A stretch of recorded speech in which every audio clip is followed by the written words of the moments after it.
Boa noite. Vamos iniciar mais uma live com Erlângea, que como algumas pessoas já desconfiam, sou eu mesmo. Hoje vai ser um dia muito especial. Eu sempre já tive a oportunidade de trazer outras pessoas queridas e que eu admiro profissionalmente. Hoje é um caso extremo, que é o Ednei Silvestre, com quem eu trabalhei durante muitos anos e você muitas vezes trabalha com as pessoas, mas mantém um laço apenas profissional.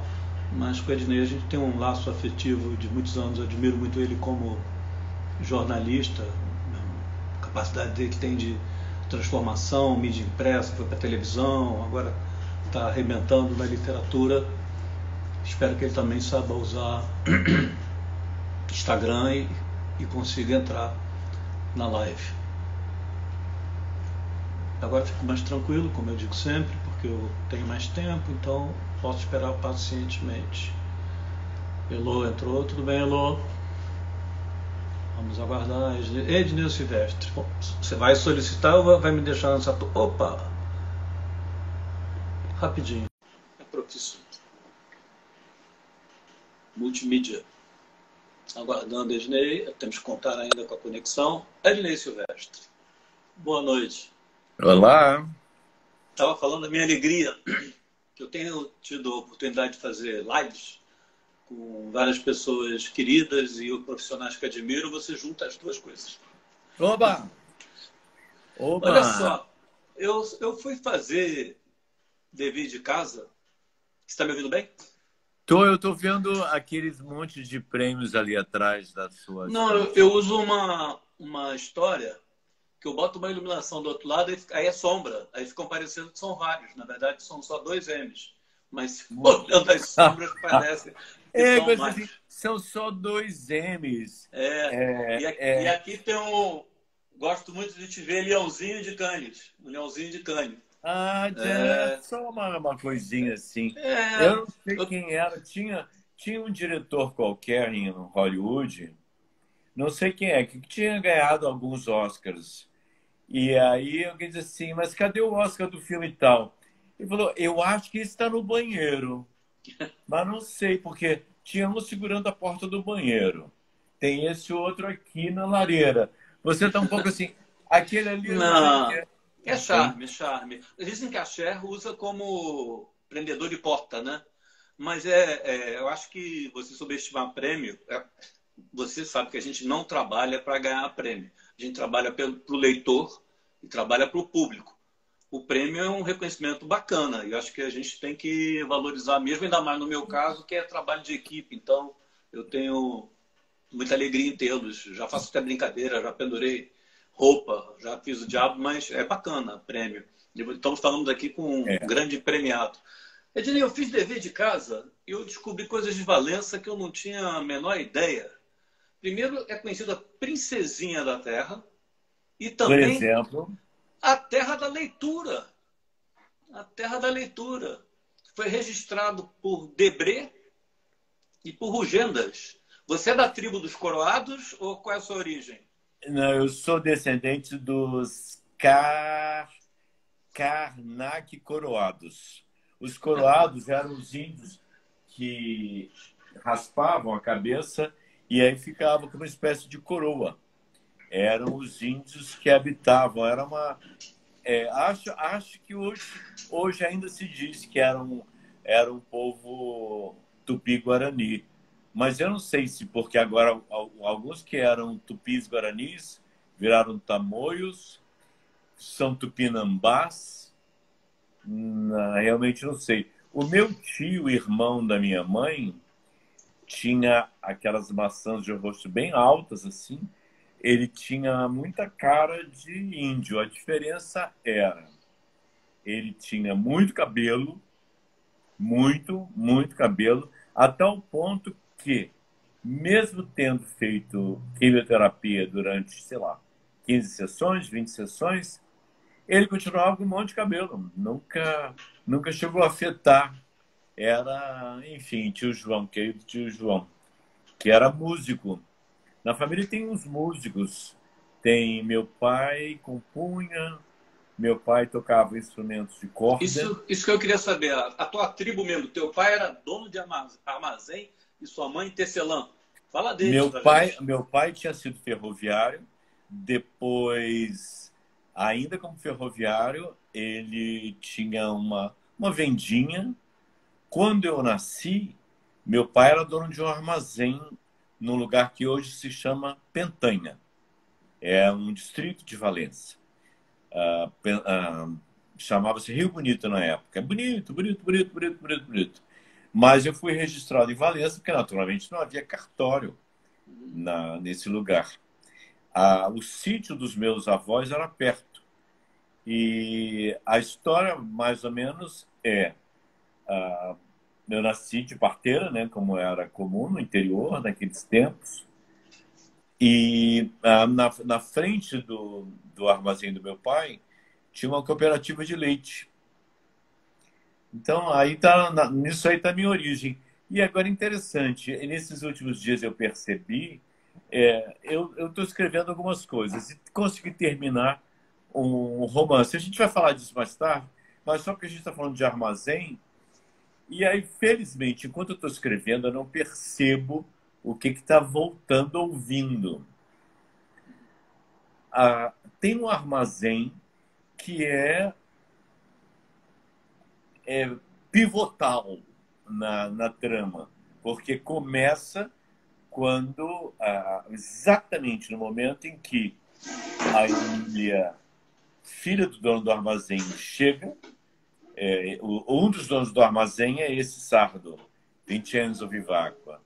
Ela está chegando, é uma menina de 14 para 15, e o Felício está saindo, acabou de vender umas galinhas e uns ovos e tal. O Felício é um cafuso. E ali é a primeira vez que eles se cruzam. E é interessante, porque é um armazém. Mas isso é óbvio? Não, não é óbvio. Mas é um dos poucos lugares num vilarejo onde pode haver alguma interação entre pessoas, seria um armazém. E aqui, no caso, é um armazém que é também um empório. Mas a gente não está falando disso, não. Está falando do meu pai. Meu pai tocava instrumentos, se compunha. Ele era dono de armazém. Ele e minha mãe, falou da minha mãe, né, que tinha sido tecelã, eles adoravam música, eles dançaram muito na juventude. Ela bem mais jovem que ele. E eles tinham um bloco de carnaval em Valença. Como é que era o nome? Tinha nome? Não sei. Isso eu não sei. Para mim, o extraordinário ele ia tocando bandolim, coisa que vale, e minha mãe tocava, sabe o quê? Cuíca. Nossa. Não é genial? Cuíca. Geralmente é um instrumento mais masculino, mas tem muitas. Agora nas escolas de samba tem muita mulher tocando cuíca. Bom, eu tenho amigas que tocam chocalho e tal, mas cuíca. Era de couro de gato? Possivelmente. Será que era? Na época não tinha. Tem umas fotos deles, eles eram bonitos. Todo filho acha os pais bonitos, né? Eu achava eles muito bonitos. E eles tinham até aconteceu uma coisa terrível com eles, conosco.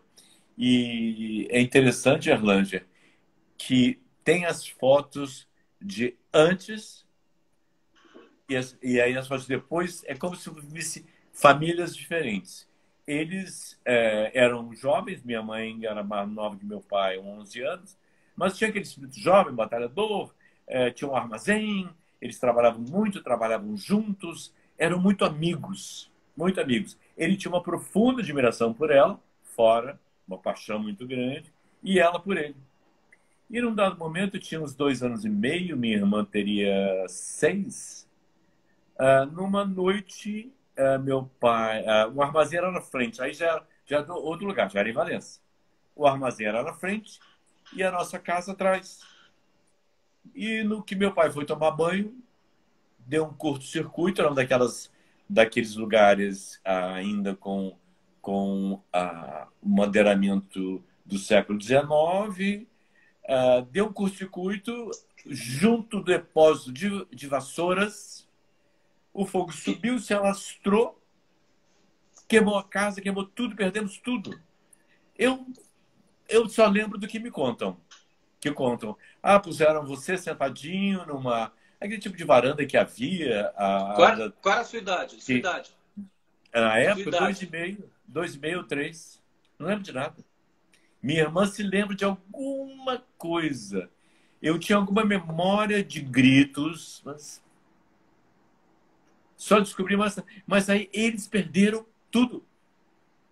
E aí é interessante, você vê a foto. Tem uma foto bonita que é feita pelo meu pai. Ele tinha uma câmera que era um caixotinho. Ah, você passava o filme girando duas manivelas, assim, era uma manivela, e você olhava a imagem por cima. Então tem uma foto eu caminhando na direção dele, ele não aparece. Eu caminhando na direção dele, ela jovem, sorrindo, minha irmã do lado, minha avó atrás, sorrindo. E aí passa um tempo sem fotos, porque todas as fotos, o que havia queimou. Então é essa. Quando tem a próxima foto, ela é uma mulher triste, ele também. Eu passei essa época que você sabe do raquitismo, e aí eu sou aquele menino Não. magrinho do Eu sei, lado. eu sei, mas o pessoal não sabe. Conta aí. Tá, É, já contamos. raquitismo? Mas Foi anemia essa ou raquitismo? família... Oi, oi? Foi anemia ou raquitismo? Os dois. Foi uma anemia Que que te levou ao raquitismo. levou ao raquitismo. Isso foi depois do incêndio. Nós fomos, como eu te disse, perdemos tudo, né? E fomos morar numa casa condenada muito próxima, mas condenada. É uma casa que ia ser demolida. E na foto, vendo hoje, eu imagino quanto esse jovem casal deve ter sofrido de colocar os filhos ali. Eles não tinham outro lugar. E aí você vê que uma das janelas está com o vidro quebrado. É uma casa condenada. E chovia dentro. Ali eu fui dos 2,5 até os 6,5 para 7. Meu irmão, mais novo que eu, nasceu nesse meio tempo. E aí eu fui ficando... Minha mãe grávida, logo depois grávida. Aí eu fui ficando parado, né? Aquela criança muito quieta, que não saía da cama, Parado evidentemente. e lendo. E lendo. Ainda não, porque eu estava na cama parado e aí já tinham descoberto que eu era uma criança doente, tomava injeções de óleo de fígado de bacalhau. E aí, isso eu lembro, que quando eu comecei a melhorar, eu ia sozinho para a farmácia, devia ter uns 5 anos. E aí eu tinha que avisar para o farmacêutico que aquele dia era injeção na nádega esquerda, porque no dia anterior foi na nádega direita. Aí no próximo dia era no braço. Imagine o braço de uma criança raquítica. Eles foram muito batalhadores. E aí nós saímos desse lugar quando eu devia estar pelos 6,5, 7 por aí. Mas eu não lia. Eu ganhava esses livrinhos e como eu não lia, eu abria os livrinhos e criava histórias. Não me lembro de todos eles. Aliás, me lembro bem do livro dos 3 porquinhos. Alguém me contou essa história e aí eu ficava vendo as imagens e cada porquinho representava uma maneira de ver o mundo, né? Era uma maneira leve, construir uma casa da minha cabeça agora assim, palha de milho. Aí o outro de bambu, o outro de madeira e finalmente já são 4 porquinhos, não são 3. E o quarto, o terceiro porquinho construía casa sólida, de tijolo, argamassa. E essa casa o lobo não conseguia derrubar. Você lembra dessa história? Você leu essa história quando criança, não? Eu li, mas eu acho que, de repente, você, por ter passado pelo aqui, o psicanalista, você trabalhou muito para fazer uma casa sólida, né? Você tinha pegado, tinha lambido a outra, Menino, como se fala. caramba, eu não pensei É, nisso. é isso. Bom, vocês querem se deitar aí, eu vou continuar. Bom, Mas não, mas você sabe, aqui as minhas lives são uma exclamação, porque eu acabo falando muita coisa também. Você deve ter lido o livro do Vargas Llosa, Peixe na Água, Peixe Fora d'Água. É uma biografia dele que ele vai contando desde a história do nascimento dele até a carreira política, interessantíssima. A única vez que eu tive com ele, como jornalista, eu perguntei, você escreveu linear e depois... Ele disse, não, eu escrevia passado, presente, passado, presente, passado, presente. E ele falava de uma memória que ele tinha com 3 anos de idade. Eu falei, isso aí... Não, com 5 anos de idade. Eu falei, isso é impossível. Eu achei que eu não, tinha um 5 é problema. possível. Não, 5 é aí eu possível. comecei a fazer um exercício enorme e cheguei a uma cena que não vale a pena, não tem interesse nenhum, mas que minha mãe, então viva, obviamente, não ia confirmar depois de morta, poderia, segundo os espíritas, mas assim, de que aconteceu. Então o máximo que eu consigo ir é até os 5 anos de idade.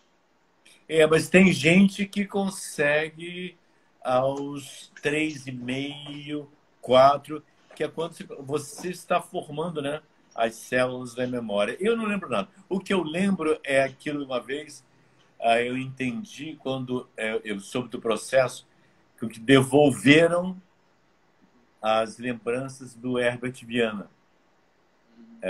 A pessoa chegava para ele com uma foto e dizia, esse aqui é o Luiz Erlanger, é seu amigo, querido. Aquela imagem se formava. E não é que retornasse a lembrança de você, mas se formava uma imagem de você. Então, poderiam falar com ele, sabe que hoje o Erlanger estava fazendo uma live com não sei quem, e aí diz não sei o quê, e ele sabe quem é o Erlanger, porque a imagem foi construída. Eu falei, então é isso que você faz, às vezes, com criança, né? Eu não lembro desse incêndio. A minha irmã se lembra de algumas coisas, ainda que para ela tenha sido traumático também, mas foi ela que me contou dessa varandinha baixa, onde nos sentaram, porque não tinham para onde nos levar. Tinha a casa da minha avó, mas minha avó também estava ali acudindo. E aí ficamos ali, vendo que se passava, correria, gritaria. Eu não lembro. Essas imagens me vieram depois. A gritaria, sim. A Agora, gritaria, quando eu ouço uma gritaria humana, me dá uma angústia. E aí, um dia, conversando com minha mãe, que ainda era viva na época, ela me contou um pouco de como foi de retirarem no meio das chamas, a gritaria, a aflição. Imagina a aflição de uma mãe ou de um pai. Gente, porque uma coisa é você que é pai, você sabe. Uma coisa é você, se você estivesse ali. A outra coisa, seus filhos estão ali, né? Seus filhos. E aí eu acho que aquela coisa toda da construção de um patrimônio e tal, isso dane-se. Dane-se. Isso, né? Tanto que se reconstruíram, né? Foi possível eles reconstruírem. Mas com essas crianças, né? Essa angústia eu acho que eles não venceram depois. Tiveram outros filhos, foram pais dedicados e tudo, mas tinha uma. Estou falando aqui com você, né? E a gente fala, deixa eu me deitar aqui, vou me deitar. não. Não, e tinha uma dor neles, sabe? Tinha uma coisa dolorosa neles, assim, de pessoas que passaram. Ela já tinha passado por situações na infância de perda do pai, enfim, um monte. E então acho que são essas coisas que vão marcando, né? São as pequenas cicatrizes, às vezes as grandes cicatrizes. Mas lá foram eles, pela vida, construindo, sendo os melhores pais que eles conseguiram ser. Foram muito generosos. E essa coisa que eu hoje, quanto mais velho, mais eu os admiro, pensando na bravura, né? Dessas duas pessoas que acreditaram que podiam seguir em frente, não se deixaram vencer. E eu imagino hoje, por exemplo, toda hora que eles... A casa onde fomos morar era ao lado, praticamente, de onde tinha ocorrido o incêndio. Imagina você passar todo dia em frente ao lugar. Escombros. Eu era criança, sabia, tá? Escombros, você passava em frente aos escombros, desculpe, o crescendo, escombros dos seus sonhos, de tudo que você construiu, né? Enfim. Mas de lá assim, eu vim. De lá eu vim. Mas pela sua, vamos lá, tua timeline, as fotos que você posta, você toda hora, eu me lembro inevitavelmente do Rio, da minha aldeia. Eu acho que você saiu de Valença, mas como se fala, Valença continuou dentro de você. O que você tem de texto que se passa na infância, o seu fechar os olhos, como é que deve ter sido como é que você resolveu sair de Valença? Não era incomum nos anos 60 os jovens quererem... Eu queria estudar. Em Valença, Valença na época não tinha faculdades ainda. E eles, meu pai e minha mãe, incentivaram que eu viesse para o Rio. Vim cheio de vontade, cheio de esperança. As coisas aqui não aconteceram exatamente como eu imaginava. Mas eu queria mais. Eles sempre eu falo nos, porque nós fomos 6 filhos. E eles sempre nos incentivaram. Eles sempre incentivaram as nossas, essa palavra às vezes é mal vista, ambições, né? As ambições que cada um de nós tinha. E viemos, eu fui o primeiro, minha irmã tinha se casado e partido para o interior do Rio Grande do Sul com o marido. E eu vim para o Rio, aí vim para cá, eu estudava no colégio de aplicação, que foi extraordinário para mim, porque até então eu tinha estudado num excelente colégio público em Valença, chamado Teodorico Fonseca, em que eu não sabia.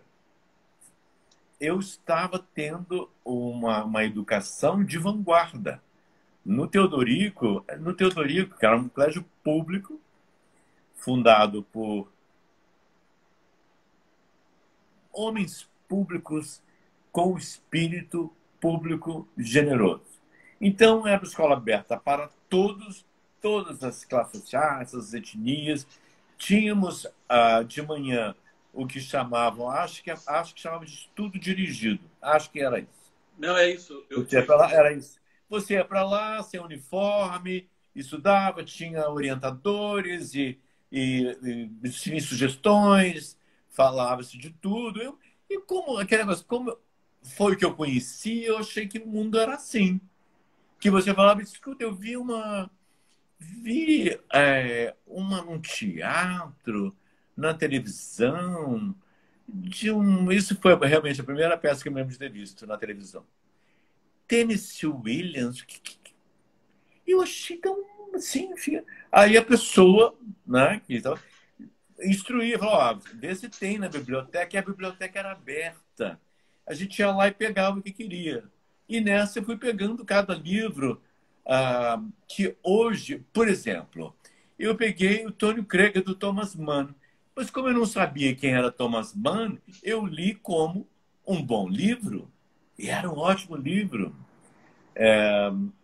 Esse foi eu li um Joseph Conrad, sem saber que era o Joseph Conrad.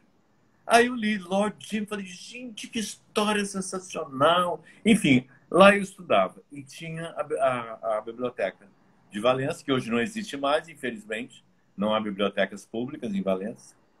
Aí eu vim para o Rio, estava para o colégio de aplicação, fiz vestibular para a Fundação Getúlio Vargas e não passei. Eu queria fazer, e eu queria também fazer cinema, e eu não tinha dinheiro para continuar vivendo. E meu pai não tinha dinheiro para pagar a minha vida aqui. Aí eu comecei a trabalhar como datilógrafo. E aí aconteceu daquelas coisas assim, que a vida, né, as mágicas da vida. Como eu lia em inglês e também achava que era natural, porque eu comecei a ler cedo, né? Tinha a revista Time. E aí eu li a revista Time, que tem um vocabulário bem mais fácil. Eu não me lembro nem... li histórias em quadrinho em inglês. E aí alguém falou, eu trabalhava como datilógrafo. Alguém falou, tem uma editora acho que era São Cristóvão, que precisa de tradutor para histórias em quadrinho. Falei, é fácil. É tipo, né? Cale a boca, venha para... Aí eu fui para lá, me ofereci, deve ter tido um teste, que eu não me lembro, e comecei a traduzir histórias em quadrinhos. Das histórias em quadrinhos, eu passei para uns artigos... Diga. É uma curiosidade. Você hoje, quando escreve seus livros, você continua no ASDFG Espaço ou você é catador de milho? Eu escrevo direitinho. Caramba, que inveja. A minha geração é 2 dedos. Sim, mas eu aprendi datilografia. Não, claro. Você escreve ASDFG Espaço, C cedilha, olha cá, JCQ. Cedilha, como é que é? ASDFG Espaço. Cedilha LKJH. Eu acho que é isso. Você sabe qual era o teste que fazia para ver se todas as teclas da máquina de teclado funcionavam? The quick red fox jumped over the lazy dog. Tem todas as letras do alfabeto. Mas eu não aprendi. Eu sou catador de milho. Você vai me mostrar uma máquina de escrever. Sacana. Lexington, Hamilton. Não, essa é uma Smith Corona. Mas eu não usava Smith Corona, não. Eu usei primeiro o Tom Hanks tem a dele de pequeno e ele viaja, vai para os outros países e ele leva. Ele mostrou agora. Mas ele tem uma coleção de máquinas de escrever. Ele tem ele tem essa que é a do coração. Eu tinha uma que eu tenho a maior pena de ter vendido quando eu fui dos Estados Unidos. Eu tinha primeiro uma Lettera 25, eu acho. Era aquela portátil. Não é? A lindona mesmo era a Valentina, que eu nunca tive. A Valentina era uma vermelha, um design, era uma caixa, tinha uma alça e você puxava a alça. Aí vinha aquela máquina de escrever vermelha. Era... Putz! Enfim... da mesma época... Aí você passou a ser tradutor de história de quadrinhos. Passei. Aí daí surgiram artigos. Aí, sei lá exatamente por que razão, alguém precisava de um tradutor para alguns artigos menores na civilização brasileira. Aí eu fui até lá. Era na Rua 7 de Setembro, antes. Hoje é parte... da editora Record, né? Do grupo. A civilização brasileira, mais até que era assim, a editora até da resistência contra o governo. Foi preso. Ele foi preso várias vezes. Ignorância. Essas são as vantagens da ignorância da juventude. Era um trabalho. Aí eu fui lá, fiz esse trabalho, eles pagaram, aí me deram outro. E aí eu traduzi um catatal assim, chamado Fundamentos de Filosofia, um livro russo, comunista, evidentemente, de Fyodor Afanasiev. Eu tenho um exemplar, descobri um exemplar em algum lugar aí, num sebo qualquer, eu comprei esse livro, enfim. E aí, nessa história, eu fui parar na Bloch Editores, que eu precisava de um tradutor. Mas quando eu cheguei lá, não era um tradutor. Era também alguém que vertesse os artigos da Manchete para o inglês, que eles estavam criando uma coisa chamada Manchete Press. Aí, jovem, ignorante que achava que sabia tudo, eu traduzia. E aí eles começaram a vender esses artigos, sei lá, era coisa de agência de notícias naquela época. E eles vendiam os artigos. E eu me tornei o titular da Manchete Press, porque não tinha mais ninguém. Era só eu. Aí eu fazia. Aí nessa surgiu uma oportunidade de fazer uma reportagem para uma revista que existia na época chamada Fatos e Fotos. Claro. Aí eu fiz um artigo para Fatos e Fotos, depois um artigo mais alentado, que foi, eu acho que me abriu espaço para a Pais e Filhos, que tinha artigos mais longos. Aí alguém deve ter dito, os caras escrevem direitinho. E começaram a me dar uns outros. E dali, eu conheci uma pessoa chamada Raul Giudicelli, mais Aníbal Fernando, Cláudio Cook, Marisa Cook, Helena Celestino, que namorava um dos colegas, e os garotos, a garotada, foi chamada para um desafio. Escrever uma nova revista, que já existia, mas uma nova, O Cruzeiro. Aí lá fomos nós, uma garotada, fazer o Cruzeiro. Obviamente não deu certo, vimos, né, que não deu certo, mas foi uma linda experiência. E até hoje eu sou amigo da Helena, então algumas dessas pessoas não estão mais entre nós, outras foram em outras direções, e Helena e eu somos amigos até hoje. A Helena, você reencontraria ela no Globo, né? Aquela pois é, editora, a gente sempre se viu. E aí, na época que eu era correspondente do Globo em Nova York... Então, calma. Aí como é que você vai para os Estados Unidos? Eu fui por outra razão. Eu fui contratado para dirigir videoclips. Lembra que havia uma coisa chamada videoclips? Claro, mas Você como? sentar, Do nada? Como é que... Não, eu tinha ganhado uns prêmios.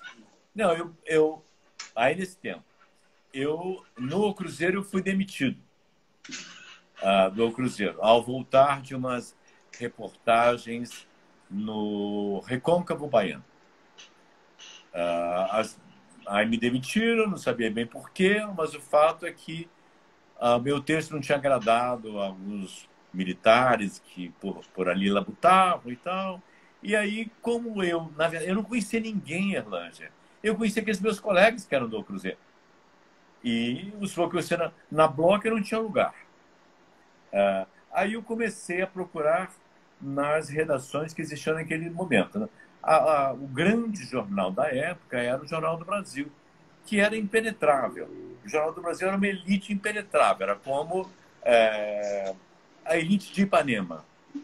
Tipo, Tom, Vinícius, ninguém entra. Aqui nessa turma ninguém entra, né? Não havia essa possibilidade.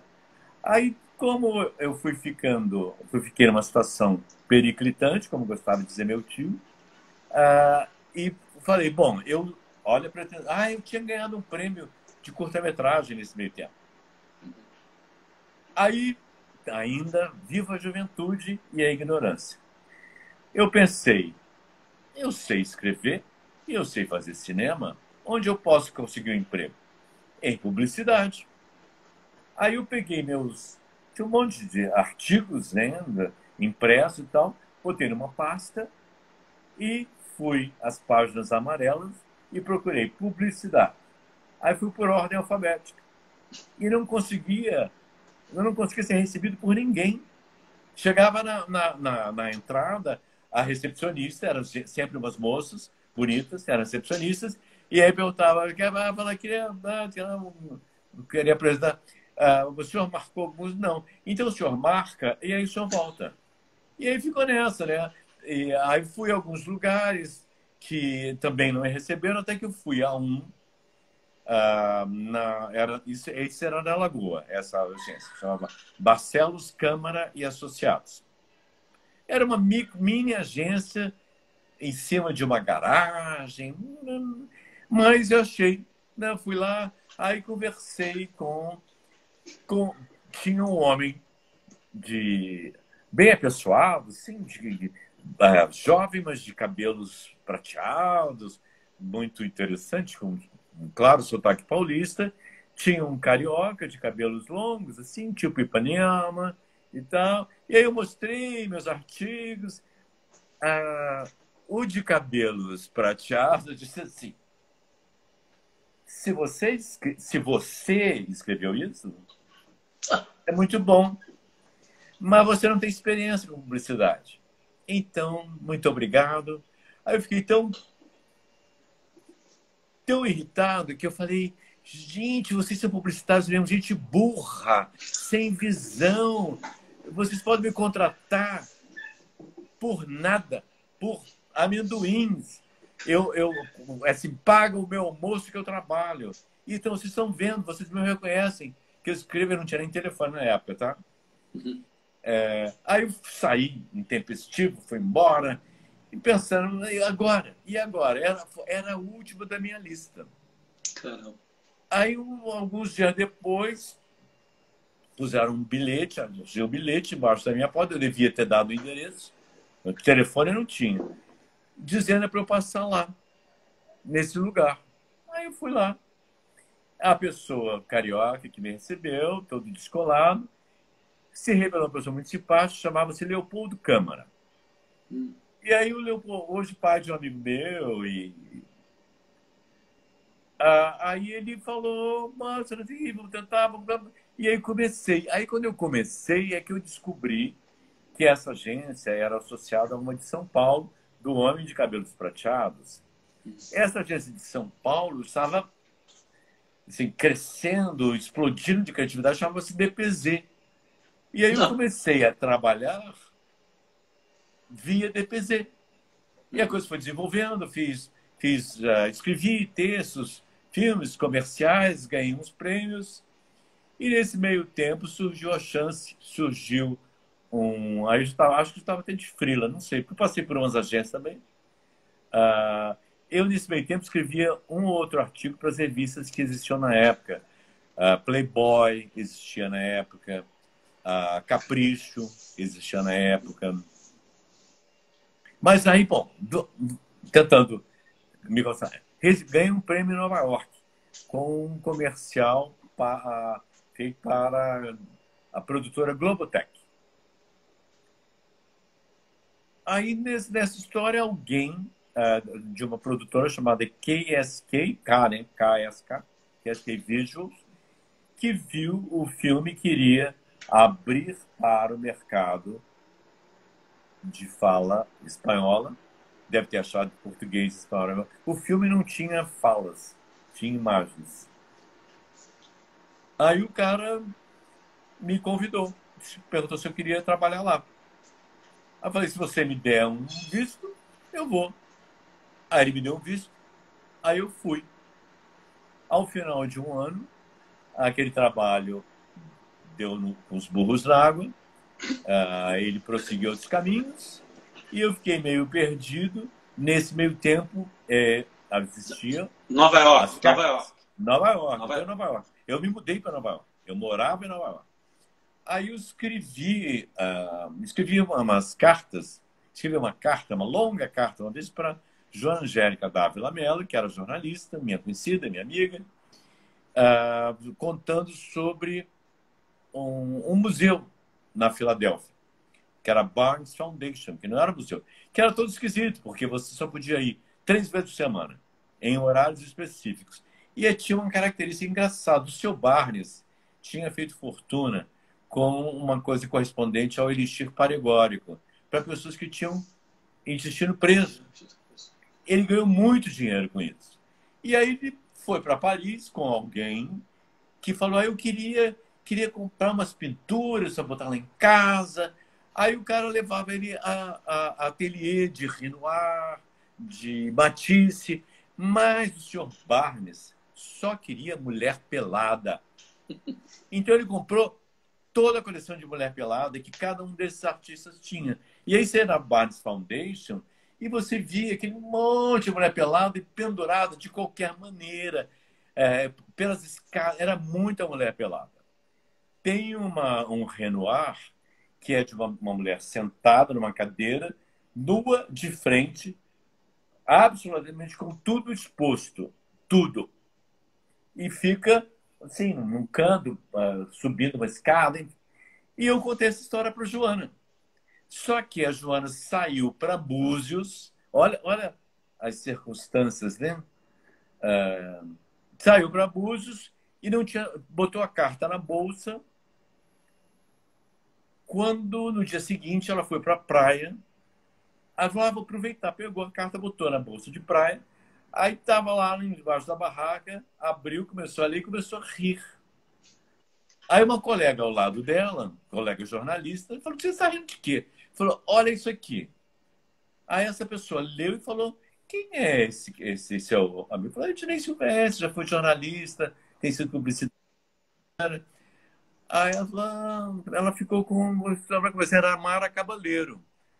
Aí um dia, passou-se isso, foi... Aí a Mara sugere a alguém, falou, quando alguém queria notas para a coluna dela, ou para o caderno Ela. A Mara está no... Assim, sabia que você tinha sido tão próximo. Assim, a Mara está no meu time assim, especial, uma pessoa incrível. Né? A gente tem que explicar um pouquinho quem era a Mara. Assim, é uma pessoa alucinada, no melhor sentido, né? Criativamente alucinada, que saía da redação no meio do fechamento, voltava depois, aquelas coisas. Mas ela, she delivered, né? Ela junto com o Milton Birrached, com você, criaram uma visão contemporânea do que seria um caderno feminino, que virou um caderno de cultura, e uma cultura de vanguarda. Porque, assim, lá em Paris, assim, aí, nesse ponto, eu acho que tivemos nosso valor, Helena e eu.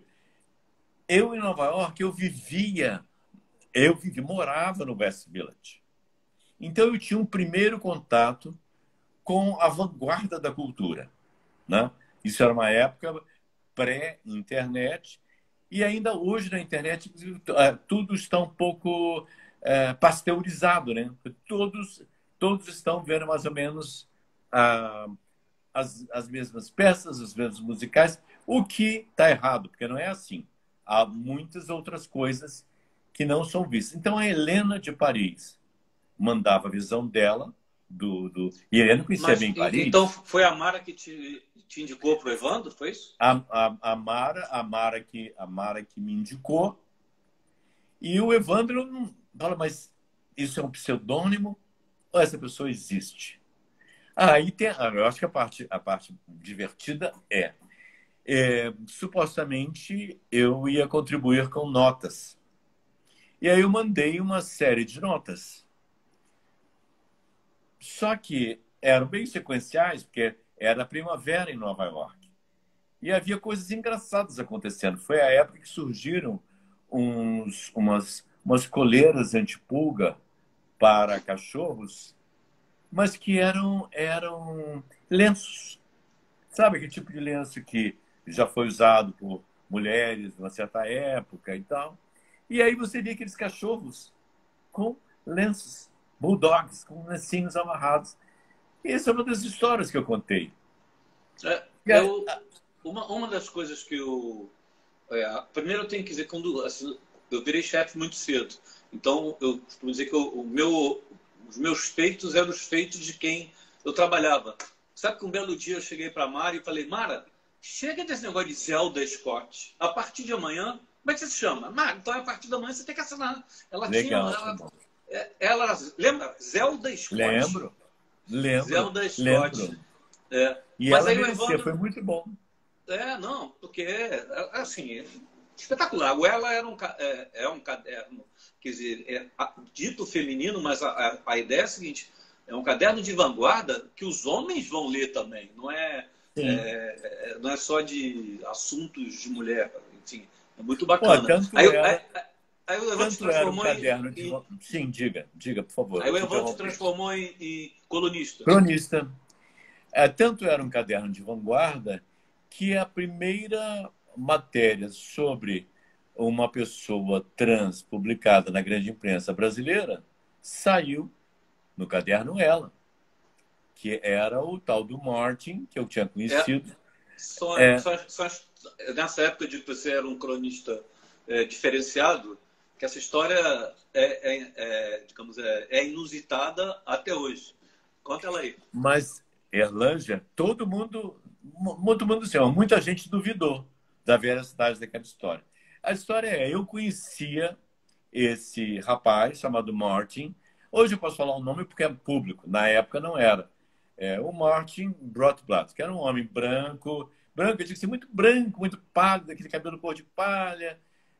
Eu achava um homem absolutamente sem graça, grandalhão, aqueles americanos grandalhões, casado com uma mulher interessantíssima, uma mulher negra de Nova Orleans, eu acho, muito bonita, muito bonita. Tinham 2 filhos e era um contraste interessante. Embora o Washington já fosse, nessa época, anos 90, uma cidade que tinha muitos casais multirraciais, e é uma cidade internacional, eles eram inusitados, particularmente porque ele era essa pessoa grandona. Ele tinha tido, isso não está na crônica, ele tinha tido um romance com uma outra conhecida minha. Mas estava lá, enfim, estava o Martin e era muito amigo deste meu amigo, a quem eu visitava frequentemente em Washington. O Martin some.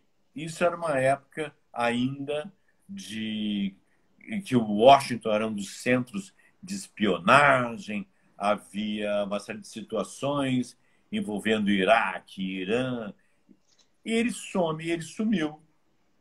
Esse meu amigo telefonava para ele, deixava recados, e nada do Martin responder, até que finalmente um dia o Martin respondeu, deixou um recado na secretária eletrônica, ligou à tarde, sabendo que meu amigo não estaria lá, porque eu estaria trabalhando, ligou para a casa dele e deixou um recado dizendo: eu estou bem, estou passando por uma situação que eu não posso falar por telefone.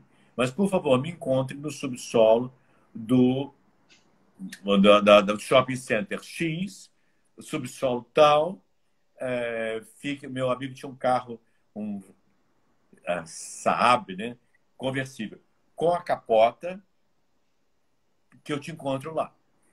3 da tarde. Aí, lá foi meu amigo. Tá o meu amigo dentro do carro.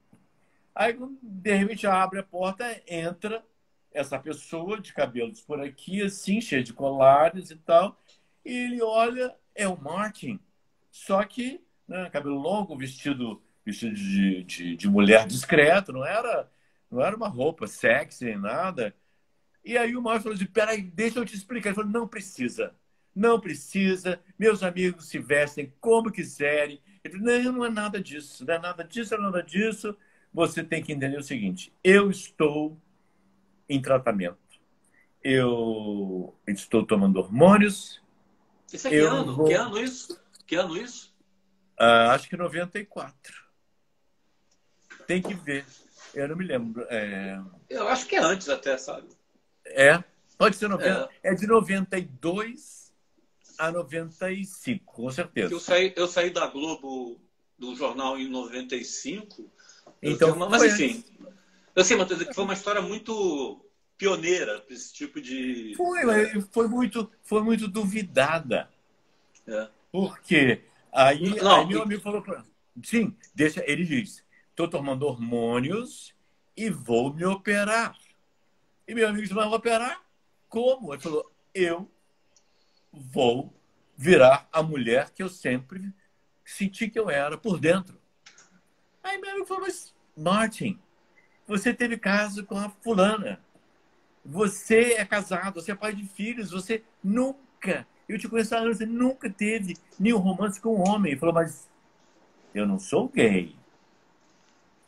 Eu sou mulher. Enfim, Martin se operou, continuou casado com a mesma mulher e hoje é uma das mulheres mais bem-sucedidas no mundo da comunicação eletrônica. Chama-se, quem quiser pesquisar, é Martina, tem um E depois do Martin, Rotblat, que é R-O-T-H-B-L-A-T-H. E aí, quando isso foi publicado, muitos duvidaram.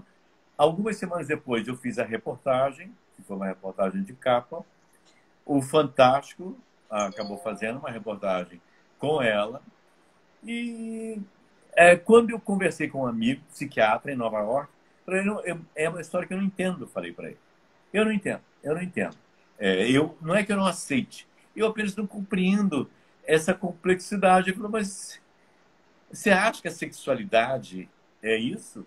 Homens com homens, ou homens com mulheres, mulheres com mulheres, ou mulheres com homens, e acabou? Não é. A sexualidade não é isso. A sexualidade humana é muito complexa. Aliás, a sexualidade é complexa. E lá continua ele, casado, os filhos já se formaram, e tocando a vida. Mas o que eu queria chamar a atenção Sim. é que, geralmente, cronista no exterior fica fazendo crônicas da cidade, mais ou menos, não é da obviedade, das coisas que estão acontecendo. Você sempre teve essa peculiaridade, que talvez tenha até te levado, vamos falar mais disso para frente, para assim, de busca de histórias humanas e não da cidade, da visão que se espera de um correspondente. Tanto assim que tem uma outra história que eu não esqueço, que parece de ficção, é a famosa da Lamborghini vermelha. Isso aconteceu com a minha mãe americana. Vou tentar resumir que a história é essa.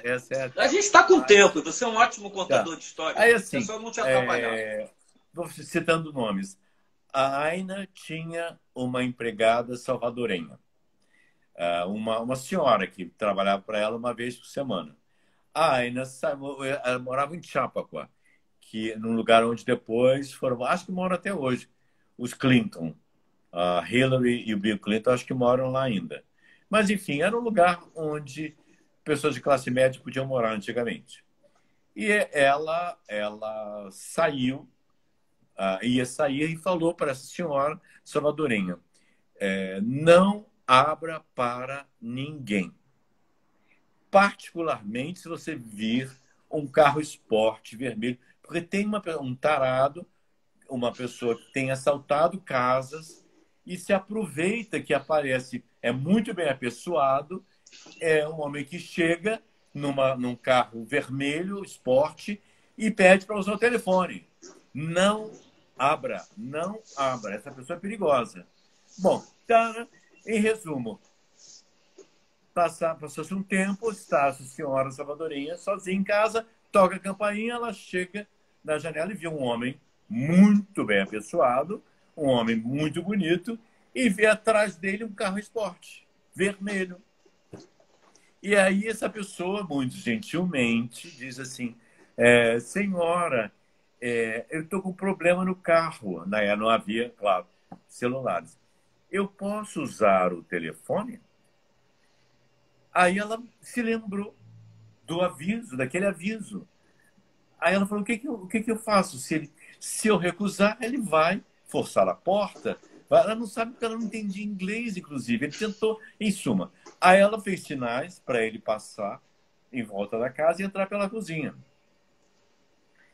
Aí quando ela deixou a porta aberta e foi para o lado de dentro da casa, olhando para a cozinha. E aí viu que ele falava, ela não sabia o que estava falando, falava alguma coisa no telefone e tal, de vez em quando olhava para ela, olhava para a cozinha, e ela falou, essa pessoa vai me matar. Claro, né?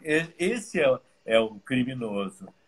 Aí, num dado momento, ela viu, ela só tinha uma saída.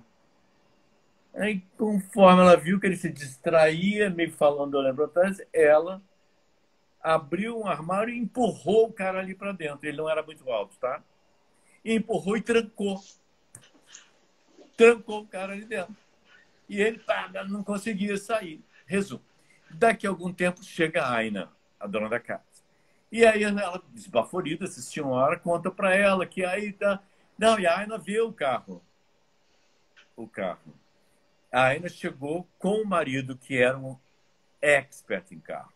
Ele tinha, adorava carro esporte.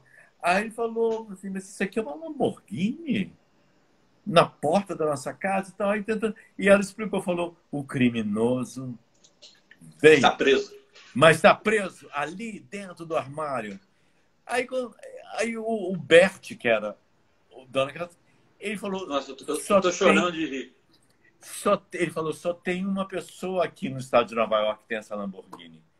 Ele sabia quem era, porque era expert em carro. Aí, quando ela abriu o armário, quem saiu de dentro foi, como o Bert esperava, Paul Newman. O Paul Newman tinha uma Lamborghini vermelha. E o Paul Newman tinha chegado ali. E aí, como é que você vai explicar essa situação toda? Aí, a história se resolveu, claro.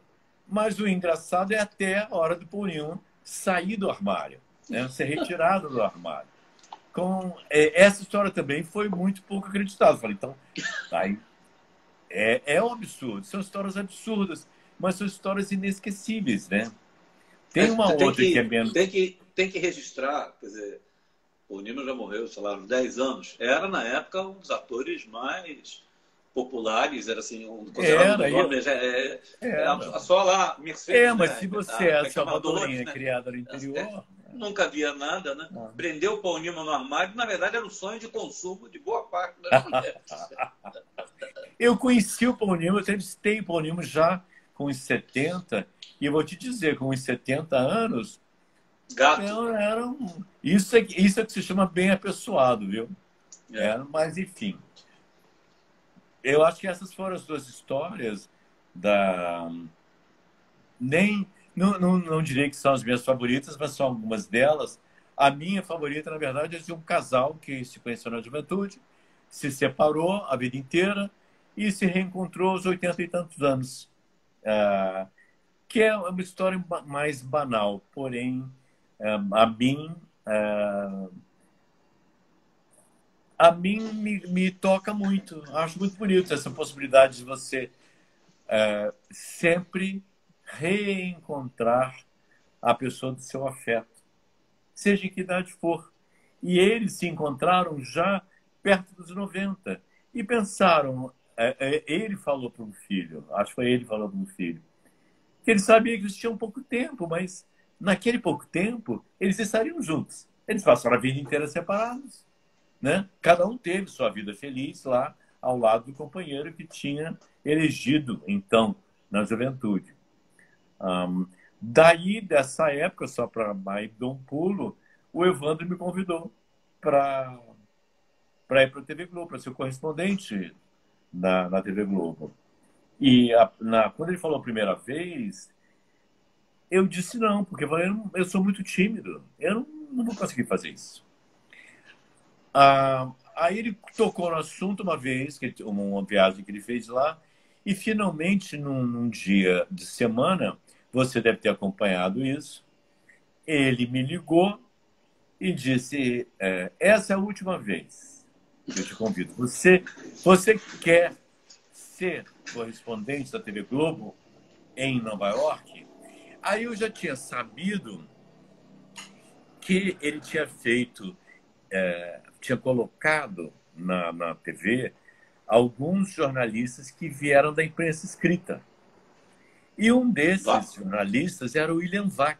O William Vac tinha passado 6 meses estudando, testando, aprendendo como falar para a câmera, aprendendo dicção e tal.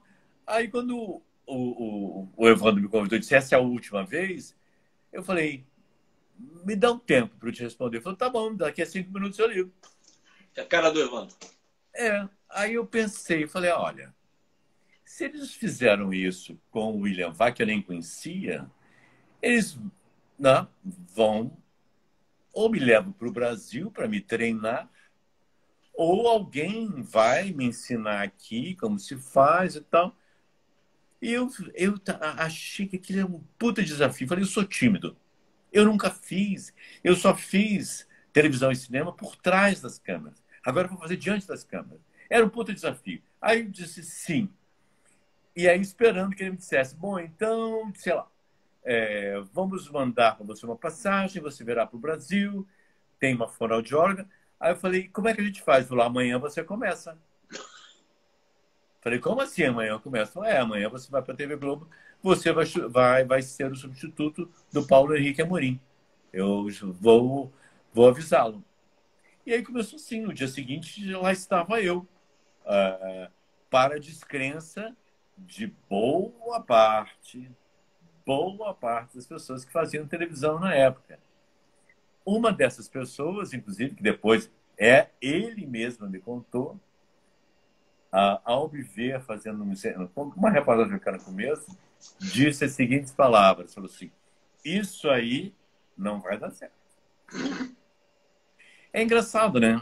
Porque Mas são circunstâncias. eu acho que na gestão do Evandro, a gente quebrou muito isso, assim, a história de o cara que é de mídia impressa não vai saber fazer televisão. Basta ser uma pessoa competente, que saiba as regras do jornalismo e que sabe se comunicar, que vai funcionar até com muito mais legitimidade do que uma pessoa que é apenas bem apessoada, como você falou, e que tem uma boa voz. Como também tem o preconceito do jornalista que vai para a literatura. Mas depois a gente vai falar disso um pouquinho mais para frente. Se a gente fosse enumerar assim, as suas coberturas, a gente já está aqui há mais de uma hora. Mas acho que tem duas para mim que são, acho que especialmente o atentado. Acho que você foi o primeiro jornalista brasileiro a chegar. Eu sei. De televisão, de televisão. De televisão. O Sérgio perguntando Dávila se da você Folha conhece. chegou aí. Eu falo que eu não vejo comentário, mas eu vejo. Se você chegou a conhecer o Paulo França, chegaram a trabalhar junto e a criar um programa, o Milênio, né? Vocês fizeram juntos. Mas assim, pela minha experiência, às vezes você está numa grande cobertura e você está numa cobertura só um tempo depois, quando já passa, que você fica assim, caramba, eu estava lá. Como é que foi chegar lá logo depois da explosão? Já tinham caído as duas? Foi no susto mesmo. E aí, assim, é uma coisa que... É uma experiência que só jornalista tem que fazer. E eu não sabia, eu nunca tinha feito uma cobertura. Ninguém nunca tinha Né? feito. Mas vai lá e reporta sobre como eu conhecia, eu morava perto, eu sabia que circulavam por ali tipo 5.000 pessoas, 6.000 pessoas por dia. Eram antes das 9 da manhã. E ali tinha muitos escritórios de companhias financeiras que lidavam com a Ásia. Então já tinha muita gente trabalhando desde muito cedo. E eu achava, depois, infelizmente, se comprovou, que eram, nesse horário, os mais experientes e os mais jovens, porque eram recém-formados. Então você precisava daquela garotada animada que às 6 da manhã já estava com todo o gás. E aí eu fui para lá torcendo que eu estivesse enganado. Já me aconteceu isso em outras situações, assim, com uma pessoa muito querida, uma amiga muito querida, que estava no hospital e todo mundo dizendo que eram os últimos momentos. E eu sempre falo, né? Eu sempre espero. Então eu fui para lá. Não é que eu esperasse o milagre, mas eu acho que sim, eu esperava um milagre. Sim, não. E eu contei com uma ajuda de uma pessoa que tinha experiência com cobertura de guerras, guerrilha, pelo menos, que era Orlando Moreira. E um homem muito esperto, muito experiente. Então, quando nós fomos impedidos de seguir em frente nas ruas principais, eu conhecia aquela área muito bem e ele também, porque ele também tinha morado por ali. Ele não morava mais, mas conhecia. Então, nós fomos indo por ruas de dentro e chegamos ao local. E fizemos as imagens. E o Orlando, que é um profissional extraordinário, tem uma imagem minha com atrás daquela fumaceira, já tinham ruído os prédios. O Orlando segurou a câmera e operou com uma das mãos, enquanto com a outra ele segurava um rebatedor para me iluminar bem. Para me iluminar bem. Quer dizer, isso é um... Não, e nós tínhamos ainda... Tudo bem que eu levei o tripé. Aquilo é uma coisa feita com tripé. Quem já segurou Quanto pesa um tripé? 20 quilos? 18 quilos? Não sei. Uma câmera são mais isso. Então, e aí nós fomos e nós fizemos. Na volta de lá, é tudo no susto, né? Porque não pode ficar pensando. Pessoas que pularam, gente que está morta, os jovens. Não tem que reportar. Tem uma história para contar. Aí lá no escritório, na Terceira Avenida, tinha a Malu Guimarães, que estava fazendo, estava antenada em tudo que aparecia na televisão e tudo que ela ouvia no rádio, assim, porque no que a torre veio abaixo, os celulares não funcionavam mais. Pifou Não tudo. tínhamos mais celulares. O trânsito foi interrompido. Não havia metrô, não havia ônibus, os táxis não podiam passar. Aí o Orlando e eu fomos voltando com tripé, com câmera, com rebatedor, voltando a pé do sul da ilha, da ponta da ilha, para a Rua 53 com Terceira Avenida. Aí começa a acontecer aquelas coisas solidárias que aconteceram em Nova York na época. Um sujeito passou com uma picape, parou e perguntou: vocês não querem entrar? Para onde vocês estão indo? Porque ele nos viu, né? Éramos jornalistas, e ele nos levou. Então a gente chegou a tempo. A Malu Guimarães já tinha feito um grande apanhado sobre tudo que se sabia. Então, quando a matéria foi ao ar, naquela noite no Jornal Nacional, era uma matéria tão... Ah, sim, ainda fizemos entrevistas extras. Era uma matéria tão completa que não dá para acreditar como a gente fez aquilo em algumas horas. Mas havia essa equipe e havia um editor, uma pessoa, você conheceu, um encanto de pessoa, que era o Cacá Langer, que era outra grande figura. O Cacá, infelizmente, tinha 39, coisa que vale, quando um ataque cardíaco levou ele embora da nossa convivência. Então, a Malu Guimarães, o Cacá Langer, o Orlando Moreira e eu, nessa terça-feira, a gente fez esse trabalho e foi em frente, fizemos e fomos. O que importava é isso que faz um jornalista, né? Você tem uma história para contar. É agora. Ah, mas eu não sei se estou preparado. Não tem saber se está... Eu não estava preparado. Ninguém estava preparado. Você não está preparado. Aí só quando eu voltei para casa, muito, muito tarde, naquela noite, eu morava, como te dizia, eu morava 3 estações do World Trade Center. Mas aquele prédio de 100 e X andares, a hora que você saía da estação do metrô, na 7ª Avenida, você os via, assim. É interessante fazer uma rápida enveredada. Eu nunca tinha visto e comecei a ver recentemente o seriado Friends. E toda hora aparecem as torres gêmeas. As torres. Mas aí eu saio e aí as torres não estavam lá, só tinha fumaça. E aqui à esquerda era o Hospital St. Vincent, onde eu já tinha ido uma vez, quando eu fui assaltado, romperam a minha cabeça e tal. Enfim, aí tinha Erlândia, tinha dezenas de macas, aquelas camas móveis, né, do lado de fora, esperando os feridos. Não havia feridos. Não havia ninguém mais. Não, porque as pessoas foram cremadas. Depois, esses pais não tinham sequer o que enterrar. Então, simbolicamente, alguns enterraram aquela areia, aqueles detritos que foram retirados ali do local. Mas essa foi... Aí, quando eu cheguei em casa, aí é que eu caí em mim. Caí em mim em termos. Eu fiquei numa tristeza, porque eu entendi até onde era possível entender a extensão do que eu tinha reportado.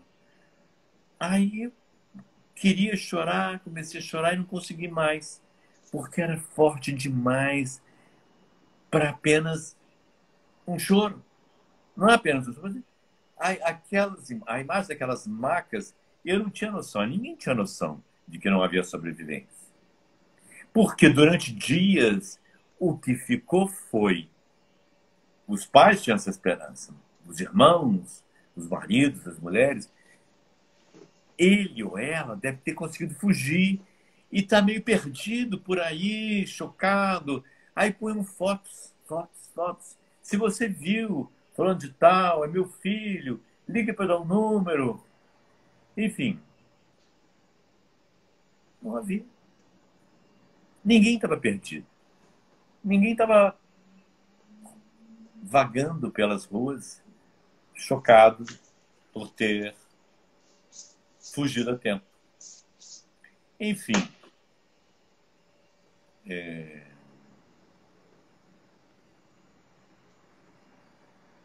durante muito tempo eu me recusei a falar disso. Até aquela história que você falou, né? A gente, às vezes parece que está sendo frio, mas é que você tem lá o rigor profissional e a ficha só cai muito tempo depois. Você ainda teve outra. Eu vou pular a cobertura do Iraque e vamos logo para assim. Quando é que deu o teu estalo da literatura para ficção? Eu já tinha escrito. Eu tinha eu escrevi um romance que eu apresentei na época aos 2 melhores editores de livros que eu conhecia. E todos os 2 recusaram o livro. Tinha até um título, era O Ho-Ho Babilônia. Era composto por histórias, eram histórias. Felizmente, eu não tinha lido ainda, e li depois. Tem um livro do Cabrera Infante, chamado Três Tristes Tigres.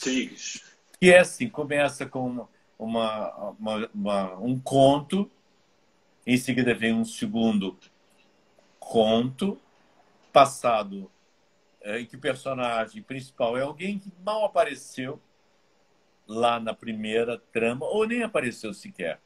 E aí na terceira aparece, e aí vai assim. Então as histórias vão se ligando, e é em torno do Tropicana, né?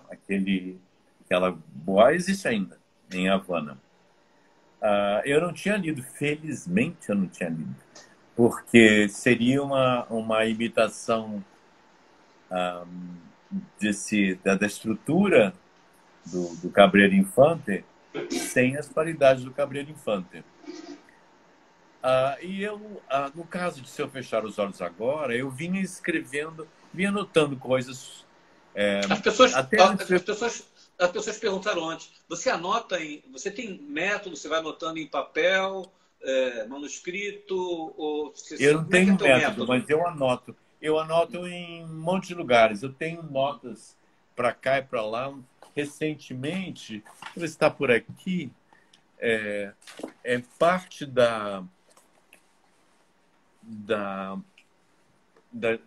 trama do meu romance. Tem datas, tem idade, tem local, nascimento, tem um navio em que a família chegou no Rio de Janeiro. Você vai fragmentos e depois junta isso? Aí eu vou deixando, eles se juntam lá por naturalmente. Dentro. Assim, agora, o que eu aprendi para fechar os olhos agora. O Jô Soares diz que ele não consegue começar sem já ter o final na cabeça. Tem gente que é assim. Você vai também. Assim, eu não. Quem fala isso também é o Salman Rushdie. Primeiro ele cria a trama inteira, e aí depois quando ele contou isso, quando ele falava de O Chão que Ela Pisa, ele primeiro que ele tinha um objetivo, que é contar uma história assim, com personagens assim. E aí ele urdiu o tal do arco dramático. E aí ele ia preenchendo, cada dia ele se sentia com vontade de escrever um capítulo sobre a parte tal. Depois sobre a parte tal. E ele foi preenchendo. É um livro lindo, mas ele já tinha feito isso com Os Filhos da Meia-Noite. Não é? Crianças da Meia-Noite, filhos, né? Os Filhos da Meia-Noite. É a maneira como ele trabalha. O Jô Soares trabalha assim, ele tem que ter, eu não. Eu não sei o que vai acontecer. Mas aí eu te E aí, interrompi. mas eu Se eu, descobri. se eu fechasse os olhos, como é que ele surgiu para você? Eu hoje sei, mas na época eu não sabia. Não sabia. O que surgiu primeira coisa que surgiu foi uma história de meninos de uma cidade de interior. Aí tinha uma trama, tinha uma mulher cujo corpo foi encontrado, mas não era claro quem era o narrador, quem não era o narrador, o que estava acontecendo. Eu não sabia que cidade era aquela. E aí eu vou fazer uma breve entrada que, ao contrário do Salman Rushdie e do Jô Soares, o Fernando Sabino não tinha ideia do que ele ia, aonde ele ia chegar. Nem o Jorge Amado. Mas do Fernando Sabino tem uma citação que eu adoro repetir, nunca procurei a maneira correta como ele teria dito. Mas ele dizia o seguinte, perguntaram para ele alguma vez, por que o senhor escreve? E ele respondeu, eu tenho uma curiosidade em saber o que eu vou escrever, porque as coisas afloram. O Jorge Amado era igual. Tudo que eu li da criatividade do Jorge Amado era assim. Ele não sabia para onde aquelas pessoas iam. O João Baldo uma vez falou para mim que ele não sabia o que ia acontecer, mas ele escolhia alguém, quer dizer, um personagem, daqueles personagens que iam passando, ele escolhia um deles, ou era escolhido, e ele saía atrás. Falei, sai atrás e vai anotando tudo que ele faz. Isso é maravilhoso, isso é maravilhoso, né? E eu acho que cada pessoa tem um processo criativo diferente, né? Obviamente, estou falando óbvio, mas é isso. Mas o seu é o mesmo em todos os romances? Esse é eu o nunca método? tive, eu nunca tive uma história pronta. Na Felicidade é Fácil, eu queria muito evitar. Felicidade é Fácil é baseado tudo meu tem um pé ou na história ou em fatos reais. E no caso da Felicidade é Fácil, eu tinha lido essa nota anos atrás, da criança que tinha sido sequestrada ao sair de uma mansão qualquer, num daqueles jardins luxuosos de São Paulo. Os sequestradores... Bom, e a criança apareceu morta no dia seguinte, porque era a criança errada, eles sequestraram a criança errada. E aquela criança que eles sequestraram não era uma criança, né? Aí eu criei uma trama e eu não queria que o destino dessa criança fosse igual. Mas aí ele estava se encaminhando para ser, e eu falei, não posso fazer nada, né? Se é isso, se é assim que vai ser, assim será. Mas aí tem um personagem que te surpreende. Eu não queria que o Biratã morresse. Deixa eu fechar os olhos agora. Mas ele morre. Não na minissérie. Na minissérie ele morre. Não dá spoiler. Não. Como é que foi o Jabuti? A gente estava falando que prêmio é bacana, mas como é que logo não é um romance de estreia, né? Assim, bem oficial, né? É um romance de estreia. Mas antes do Jabuti, tinha acontecido uma surpresa espetacular. Eu fui candidato ao Prêmio São Paulo de Literatura. E eu relutava em ir, porque eu achava aquela história, eu sou jornalista, algumas não críticas, mas resenhas foram mais do que negativas, foram debochadas. Aí saiu na Folha uma crítica altamente elogiosa, onde eu menos esperava, que foi na Folha de São Paulo. Foi a minha primeira surpresa. Mas uma crítica extraordinariamente terminava com um ótimo, 5 estrelas e tal. E aí eu relutei, vou ou não vou. Quando teve fui finalista, fui indicado para o Prêmio São Paulo, e aí a Lívia Garcia Rosa me disse, vá, porque não importa se você vai ganhar ou vai perder. É uma festa tão legal. você vai estar ao lado de outros escritores, gente da sua geração, gente mais velha, gente mais nova. Vai ser espetacular para a sua vida. Então vá. Aí eu fui. Fui, me sentei na segunda, na terceira fila, ao lado da Cláudia Lage, e aí fiquei lá. Achei que primeiro ia anunciar, né, o, sei lá, o grande prêmio. Não, primeiro achei que ia anunciar os segundos prêmios e o grande prêmio, enfim. O que aconteceu foi, apareceu lá o secretário de Cultura, e aí começou a ler o nome dos candidatos e disse o vencedor do Prêmio São Paulo de Literatura, aí ele falou o nome. E eu estava pensando, gente, eu estou aqui, que legal, eu tô aqui. Aí a Cláudia lá me deu um cutucão e falou, ele acabou de te chamar, ele te chamou. Aí, isso foi rápido, mas foi o suficiente para eu pensar assim, gente, que legal, que situação maravilhosa essa. Aí eu fui para lá tão contente, mas eu estava tão contente, foi uma noite radiante. Eu tinha perdido meu irmão mais novo um pouco antes, Eu me e aí lembro. eu pensei, tão legal, se ele pudesse ver, eu falei, bom, estamos aqui, eu estou com esse prêmio, é um prêmio maravilhoso, é o Prêmio São Paulo de Literatura. Então, foi um daqueles momentos preciosos de uma vida. Aí, quando teve indicação para o Jabuti, que eu também achei, porra, o Jabuti é o prêmio mais tradicional, né, da literatura brasileira. Mas era um ano que tinha Chico entre Buarque. o... Chico Pois é, mas Buarque. eu achei que a Gaivota, o Albatroz Azul, do João Ah, Paulo, que é um livro deslumbrante. Eu achei que o Albatroz era o grande vencedor.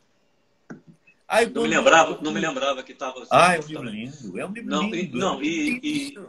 eu tenho a impressão que já tinha vendido, se eu fechasse os olhos, deve ter vendido mais depois do Jabuti. O Albatroz já tinha bombado, né? Tinha bombado.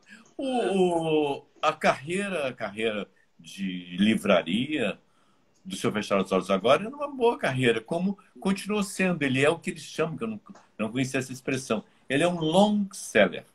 É o livro que, quando nós lemos, já indicamos para ele, Hernandes, se você já leu tal coisa, tá. Enfim, é um livro que É, ou é é, emprestado. é uma maneira humilde de você dizer que virou um clássico, né? É. Bom, depois, agora há algum tempo, mas é que eles chamam de long seller. Aí aconteceu isso. E aí, quando no Jabuti eu ganhei o prêmio de melhor romance do ano, aí eu falei, putz, gente, isso é um Jabuti, né? É uma. Aí fiquei. Se eu estava exultante antes, não tenho nem um adjetivo para colocar nesse momento. Aí, um pouco depois da cerimônia, primeiro você tem melhor romance, livro de poesia, né? E aí teve enfim, o livro do ano. Aí no livro do ano ganhou o livro do Chico Buarque. Até aí eu não conhecia os mecanismos nem a política dessas premiações. E aí eu vi que o Sérgio, Jardim, perdão, Jardim não, Sérgio Machado ficou Puto. putz, não sei o que teria havido. O fato é que ele fez uma denúncia pouco depois. Eu não sabia que ele ia fazer. Eu não tinha noção. Quando, naquela semana, na semana seguinte do Jabuti, a Teté Ribeiro me ligou para fazer uma página na Folha, na Serafina. E ao final, foi muito simpático e tal. E aí, ao final, ela disse: você não comentou nada, não comentou nada sobre a carta do Luiz Fux. Falei: que carta do Luiz Fux? Você não está sabendo da carta do Luiz Fux? Falei: não estou sabendo da carta. Aí tinha uma carta do Luiz Fux que era uma Para quem não resposta. sabe, Companhia das Letras, que publicou Ele o Chico. era grande editor. Eram dois grandes editores, né? O Sérgio Machado e o Luiz Vargas. Luiz Vargas, um homem de imenso prestígio, um grande editor, né? Ele era um grande editor, não está editando mais. A companhia agora é parte da Penguin. Bom, em suma, aí quando eu li o texto, eu fiquei chocado. A maneira como ele se referia a mim era altamente desmerecedora. E eu não conhecia isso. Para mim, eu só estava encantado. Gente, eu escrevi um romance do fundo do coração, fui premiado. Aí eu não tava, era aquele tipo de comentário sobre que aí na verdade, era uma briga entre os dois, entre os grandes editores.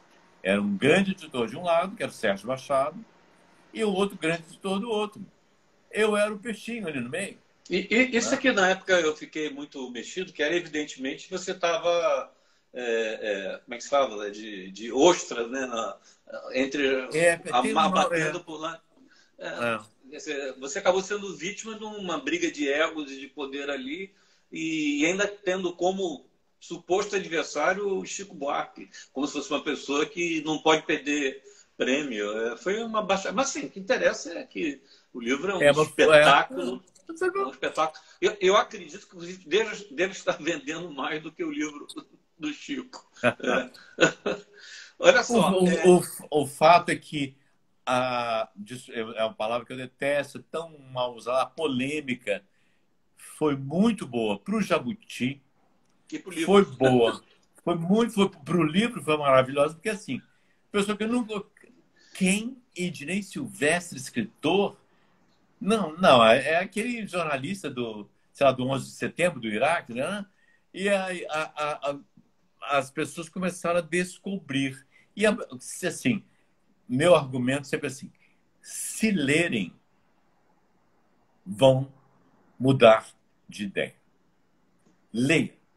Mas é difícil, é um livro de 300 páginas, não é enfim. E aí aconteceu. O livro é um espetáculo. O livro é maravilhoso. Muito obrigado. E aí a vantagem também que eu já estava pela metade com a Felicidade é Fácil. Então, o impacto de um prêmio que tem, você empaca a partir do prêmio, muita gente não consegue mais escrever. Não tive isso. Até porque eu já tinha um outro romance, que já está pelo meio, que era o Felicidade é Fácil, e estava prosseguindo com outras ideias. Essa situação toda do Jabuti me ensinou, claro, né? Me ensinou um bocado. E me ensinou também que não há nada a fazer. Nada. Se gostam do seu livro, ótimo. Se resolvem, se os nossos colegas, se a mídia resolve ignorar o seu livro, não há nada a fazer. Só tem o público que pode. Tem um livro lindo, que foi ignorado pela mídia totalmente no lançamento, que é Arroz de Palma, do Chico Azevedo, Francisco Azevedo. Um livro lindo, foi ignorado. Só que aí teve o tal do boca a boca. As pessoas que liam, indicavam. Aos 4 anos, ele já estava pela 20ª edição. Então, é um livro que quem leia. Se você não leu, leia, porque é lindo. Arroz de Palma, lindo livro. Já vendeu mais um exemplar aqui agora. Você vê, o Chico é uma delícia de pessoa, é um entrevistado maravilhoso. Então, assim, ele é muito tímido. Ele primeiro vai dizer que não. Ele não quer. Mas ele tem uma doçura, E o livro é isso, é uma bela de uma história que foi ignorada na época. Quer dizer, a história foi ignorada. O livro foi ignorado e, entretanto, lá foi ele, fazendo sua carreira, junto aos leitores. E é isso que pode acontecer. Se a pessoa que lê, que é o leitor, Aí seria, a gente estava restringindo a um público masculino, né? Se a pessoa que lê descobre, né, te descobre e pode passar essa descoberta para outras. Você está agora concorrendo com o último dia, o dia da Já inocência, acabou, né? já acabou, já acabou. Já acabou, eu fui finalista, Então, mas entre os 5. Não, não, bom, semifinalista, aqueles 10 finalistas, e agora tem cinco, cinco finalistas, 5 candidatos finais. Eu não estou entre eles. O último dia da inocência não está entre eles. e quais são os seus novos projetos? Tem um musical com o Cláudio Botelho, o grande Cláudio Botelho, e o grande. É assim, a gente fala assim, o grande, mas são, né? São os dois maiores produtores, diretores de musicais, não por grandiosidade, produções de milionários, mas produções de qualidade, né? Não, Miller são Botelho. heróis da resistência. Heróis Inclusive, da eles conseguem fazer coisas grandiosas, simples. Beatles e Céu de Diamante, eu não sei há quantos anos isso está aí. Não é? E é Se for- lindo, né? Que não, bonito. e não tem aquela coisa de Broadway, sair o Beatles voando de cima, passar o submarino, é de uma coisa de uma simplicidade. O do Cole Porter deles também, de uma simplicidade enorme. Era só uns painéis, eles são maravilhosos. Mas Rainhas É um, é sobre o quê? musical, chama-se Rainhas. É uma homenagem a um estilo de atriz, mito, que era capaz de fazer musical, peça dramática, comédia. Eu vou citar nomes de pessoas que já se foram. Tônia Carreiro, Teresa Raquel, Ruth de Souza. Essas grandes atrizes eram rainhas. E as 3 personagens principais são mais jovens, né, do que essas que eu citei, mas são igualmente mulheres capazes de fazer desde um espetáculo como vedete. Teresa Raquel é um grande exemplo, porque Teresa Raquel ainda bate aquele corpaço e ela fazia desde vedete. Nelson Rodrigues, ela estreou Boca de Ouro. Não, o principal papel feminino era Teresa Raquel. E o Boca de Ouro era o Milton Gonçalves. Isso eu me lembro. Milton Gonçalves. E tinham vários outros atores que a gente hoje... Enfim, são atrizes heróicas. A Tônia Carreiro, que era capaz de fazer novela, comédia, vaudeville, drama, do Remate, Plínio Marcos. Então, essas extraordinárias atrizes brasileiras são homenageadas no Rainhas, que é um musical original, um musical brasileiro, com canções do Cláudio Botelho e direção do Charles Miller. Se tivermos vacina, se tudo caminhar na direção mais otimista, teremos uma estreia no segundo semestre do ano que vem. Se não, continua, porque as rainhas são... Não, uma hora vai. Né? Uma hora vai. Algumas canções são bem engraçadas já. O Cláudio já fez 5 ou 6, serão 14, eu acho, 15 canções. Uma delas é uma homenagem justamente ao Nelson Rodrigues. É muito engraçada. Ednei, eu tinha te lançado um desafio, que geralmente peço um texto para quem escreve, ou uma interpretação para ator, mas assim, eu pedi para você um texto que você se surpreendeu ao ler, dizendo assim, caramba, eu escrevi isso. Tem ele aí? Tem, mas a gente tem tempo para isso? Não. Você vai ler o livro todo, não? Não, são só 300 páginas. Não. Eu separei... Eu pensei, 3 minutos. Eu pensei sim, do que eu tenho, eu pensei. Há um trecho do meu romance novo que me surpreendeu profundamente, mas tinha que estar no contexto para entender como ela, a personagem, chega àquele momento.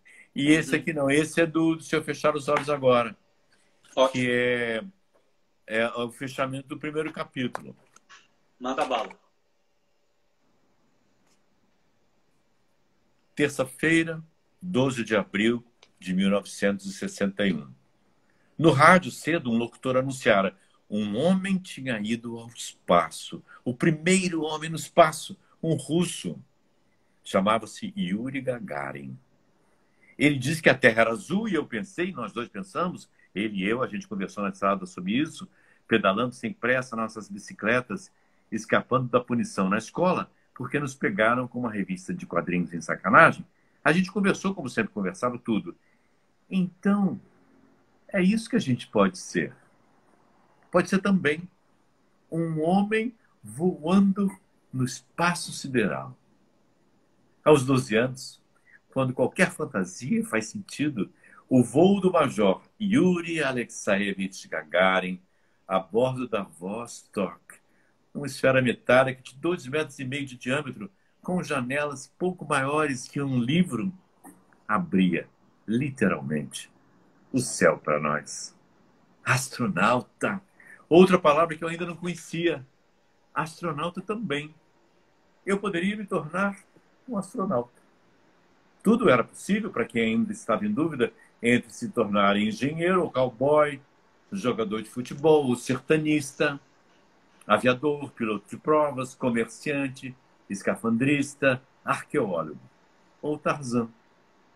Tarzan tinha sido meu personagem favorito até então e eu era bom nas brincadeiras com cipó, mas tanto a selva africana do Lord Greystoke quanto Oklahoma, onde eu achava que ficava o faroeste de mocinhos e bandidos, começavam a desbotar o encanto sem que eu soubesse por quê. Eu também gostava da ideia de ser um gênio da ciência e inventar remédios que poderiam curar as piores doenças, talvez uma vacina tão poderosa que acabasse com todas as doenças. Ou era ele que queria ser cientista? Um de nós achava que poderia se tornar presidente do Brasil e acabar com a seca e a fome no Nordeste. Acho que era ele. Nós dois tínhamos, entre tantas ambições que nos pareciam perfeitamente possíveis, a de um dia viver no Rio de Janeiro. Brasília tinha sido inaugurada há menos de um ano, mas aquele de nós que virasse presidente levaria a capital de volta para o Rio. Nós tínhamos 12 anos. Era um outro país aquele. Era um outro mundo aquele. Nossa, você vê, a gente vive falando que realidade flerta com ficção, ficção flerta com realidade, você já estava atrás de uma vacina, né? Eles acreditavam, Erlânia. Não, é lindo. Eles eram crianças, eram dois garotos que foram soberbamente interpretados na minissérie. O Xande Valois, que faz o papel do Eduardo, e o João Gabriel da Aleluia, que é o Paulo. Cara, eu fiquei tão emocionado quando eu vi uma cena. Eu fui a Catas Altas, onde o Carlos Manga estava dirigindo, né? Era o diretor artístico. Eu fui com o Ricardo Linhares, que é autor do roteiro. Eu vi uma cena do Paulo, né? Que é quem está narrando. E o João Gabriel da Aleluia fazia. Gente, o que é um grande ator é instintivo, né? Vem. E eu fiquei emocionadíssimo. Podia não ficar, né? Se fosse um mau ator. Os meninos sabiam, conheciam aqueles meninos. Hoje são já 2 rapazes, né? Porque isso foi 2017, em 3 anos, 2 meninos de 12 têm 15, 16. São rapazes agora. Eu acho que geralmente você fala, não, o livro é melhor que o livro, o filme é melhor que o livro é melhor que o filme. Para o autor deve ser uma coisa maior que, sei lá, você vê interpretar audiovisual deve ser uma experiência, é um prêmio, né? Um troço ainda mais É. Foi ainda mais um... quando fica na altura do livro. Tem gente que não gosta. O João Baldo tem um clássico, né? Quando acho que foi o Talma que dirigiu o Sorriso do Lagarto e que Com o roteiro dele, mas é o roteiro é, dele do Geraldinho Carneiro, né? mas Eu acho que é. aí depois foram cobrados João Baldo, se o que ele tinha achado, assim, vendia os direitos. Eles passam do jeito que eles quiserem, que eles quiserem. Mas no teu caso, acho que ficou na altura É. do romance. Ficou muito Foi. bacana mesmo. Quem propôs transformar em minissérie na TV Globo foi o próprio Ricardo Linhares. O Ricardo ganhou do Laíde Carvalho, ele ganhou o livro, ele se apaixonou e propôs. Então, quando ele escreveu, a gente conversou muito, muito antes dele escrever. E ele tinha uma visão dessa cidadezinha onde tudo acontecia a partir das muitas conversas que nós tivemos. Ele conhecia muitos personagens e ele criou uma personagem que a atriz fez de uma forma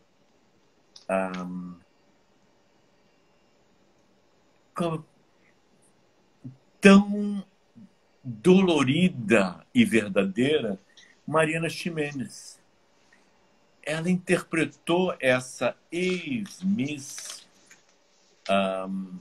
alcoólatra, perdida numa cidade do interior, uma mulher que passa a ideia de ter sido sempre uma granfina, uma mulher bem nascida, quando na verdade isso a pré-história dela criamos juntos, é uma filha de porteiros. Muito bonita, uma moça bonita, que é alguém que era na Avenida Atlântica, uma senhora que aí transformou, levou lá para a Socila, transformou em Miss, como outras histórias de outras Misses, né? E aí tinha essa mulher extraordinariamente bela, audaciosa, que se vestia, inclusive, dessa maneira, figurinos espetaculares. E a Mariana fez de forma inespecífica. É uma personagem mais uma, né, que a Mariana faz. Ela é incrível também. Ednei, a gente tem que encerrar. Eu juro, não precisa jurar, o jornalista tem fé pública. Fica aqui que é uma fotografia minha, muitos novos jabutis para você. Juro, essa foto não peguei. Mas esse é mesmo um jabuti? Esse é mesmo um jabuti? Não é jabuti, isso é tartaruga, mas ele também. Eu tenho essa fotografia aqui, como tem de boa e tal, eu faço umas fotos aí. Mas então, muitos prêmios para você, eu te agradeço muito. Agradeço a Rede Globo por ter liberado você para essa entrevista, que provavelmente estamos concorrendo em audiência nesse momento com a programação dela. E Glória Pérez vai ficar puta com a gente. Por quê? Porque tá na hora da força do querer. Caramba, então tem que, quando o Ibope for fazer a correção, ele geralmente destaca fatos imprevisíveis. Então tem que citar essa minha live como uma possibilidade de ter derrubado a audiência. Ednei, torcendo logo para a gente poder estar juntos de novo nos nossos Dry Martinis e falando sempre com coisas positivas. Te agradeço muito demais. Muito bom. Eu que agradeço. Muito obrigado pela oportunidade. Agradeço a todos que nos viram, né? Todos que participaram. E até breve. E quem perguntou, fica gravado e inclusive eu vou te mandar uma cópia. Tá bom? Oba. Obrigado. Tchauzinho. Beijo. Tchau a todos. Tchau. Obrigado. Obrigado.